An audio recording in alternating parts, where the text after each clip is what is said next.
Halo, Assalamualaikum warahmatullahi wabarakatuh. Selamat pagi anak-anak hebat, sahabat referensi belajar. Bagaimana kabar kalian? Semoga anak-anak selalu sehat, tetap ceria, dan juga tetap semangat.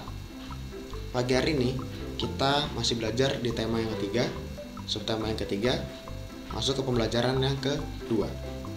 Namun, sebelum memulai aktivitas, ada baiknya kita semua berdoa terlebih dahulu agar materi yang Bapak sampaikan pada pagi hari ini dapat mudah anak-anak pahami.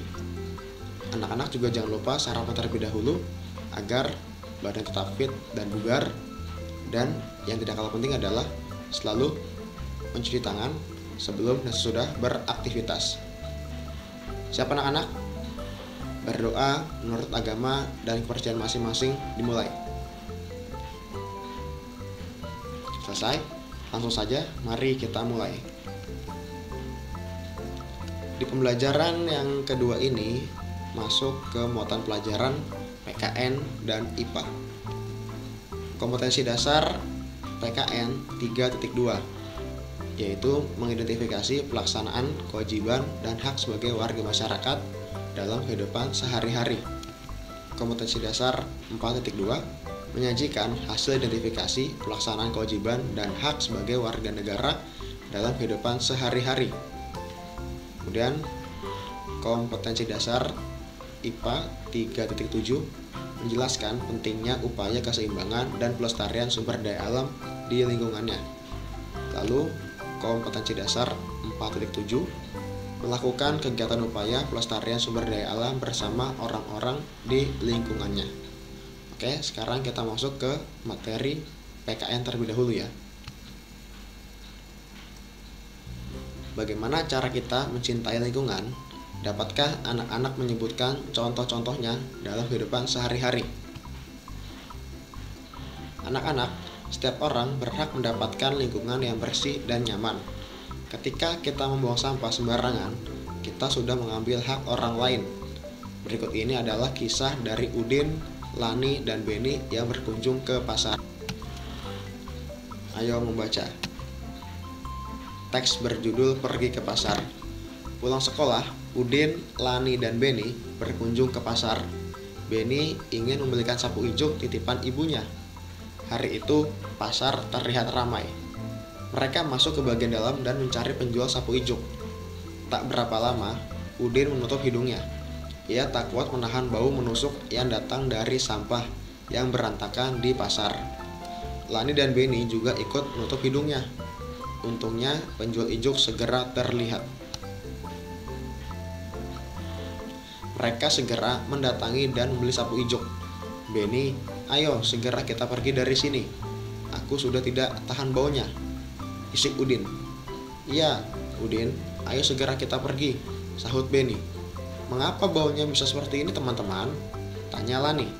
Sepertinya keadaan ini karena banyak sekali sampah yang tidak dibuang di tempatnya, sehingga baunya busuk. Aku khawatir pembeli bisa sakit.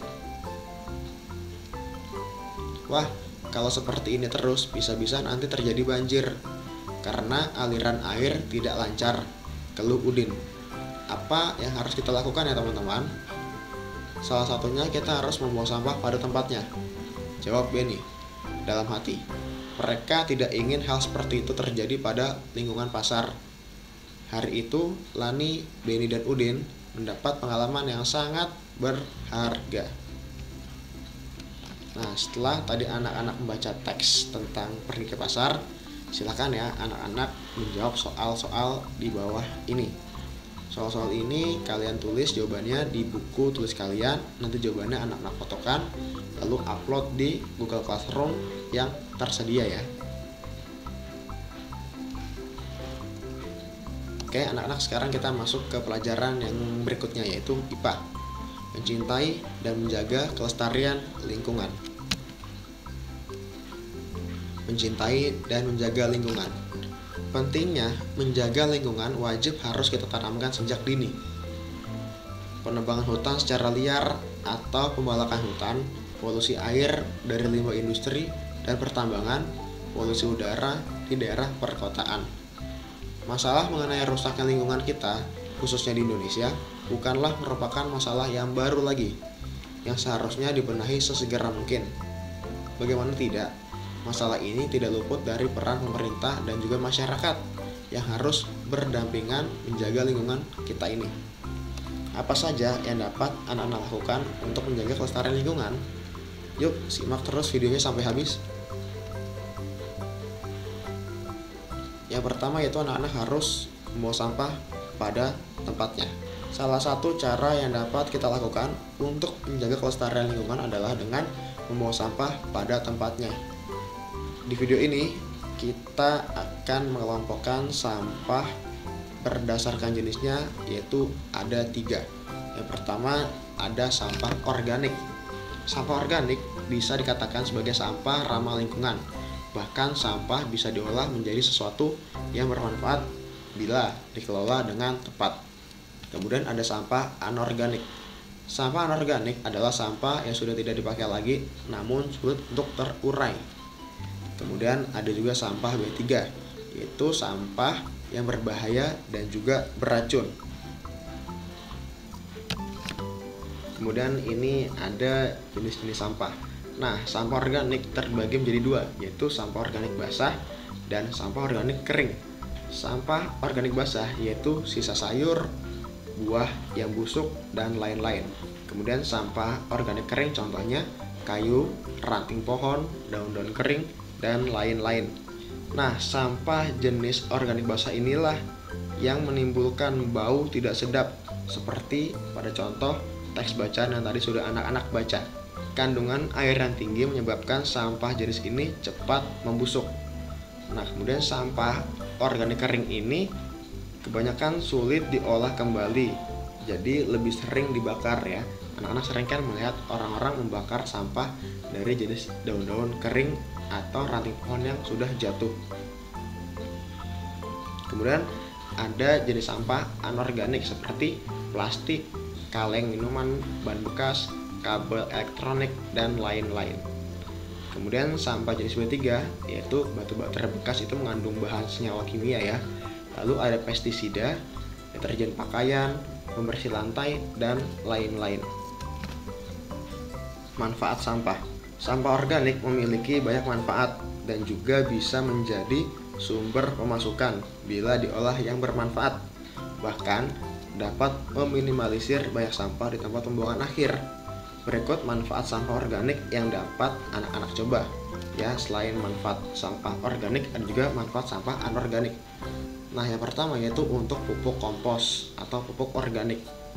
Sampah organik seperti buah-buahan busuk dan sayuran dapat dibuat menjadi suatu yang berguna. Sampah organik seperti buah-buahan busuk dan sayuran dapat dibuat menjadi suatu yang berguna, antara lain pupuk kompos. Kemudian untuk tambahan pakan ternak.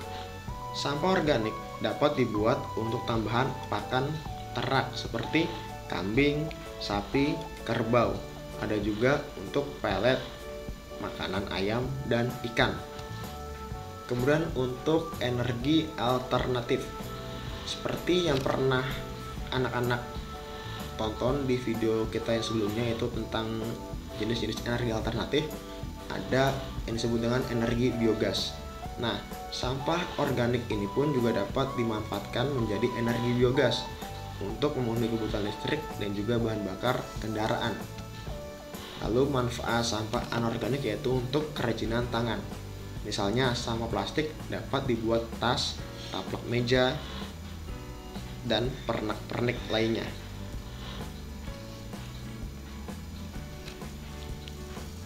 Pengelolaan sampah agar memiliki nilai ekonomis dengan prinsip 3R. Nah, anak-anak bisa juga nih mengelola sampah dengan prinsip 3R. Apa itu prinsip 3R? Yaitu reuse atau penggunaan kembali, reduce pengurangan, dan recycle daur ulang. Reuse atau penggunaan kembali adalah menggunakan kembali sampah secara langsung dengan fungsi yang masih sama ataupun fungsi yang berbeda. Lalu reduce atau pengurangan yaitu segala kegiatan yang dapat menimbulkan sampah kita kurangi ya. Tidak memakai atau membeli barang-barang yang tidak banyak manfaatnya. Kemudian recycle atau daur ulang adalah pemanfaatan kembali sampah dengan beberapa tahapan pengolahan. Nah, ini contoh kegiatan reuse dalam kehidupan sehari-hari, yaitu menggunakan kembali wadah atau botol kosong untuk fungsi yang lain. Yang kedua, memakai kertas yang masih kosong untuk keperluan menulis. Lalu contoh kegiatan reduce atau pengurangan dalam kehidupan sehari-hari yaitu memilih produk dengan kemasan yang bisa didaur ulang. Lalu menggunakan produk yang bisa diisi ulang kembali. Yang ketiga, menghindari penggunaan barang yang tidak perlu. Kemudian contoh kegiatan recycle, penggunaan kembali dalam kehidupan sehari-hari yaitu 1. Olah sampah plastik menjadi kerajinan tangan. Yang kedua, olah sampah organik untuk pupuk dan pangan ternak. Kemudian terakhir yang tidak kalah penting adalah manfaat dari daur ulang yaitu 1. Penghematan sumber daya alam. Yang kedua, penghematan energi. Yang ketiga, lingkungan menjadi bersih dan asri. Dan yang keempat, pengurangan biaya belanja.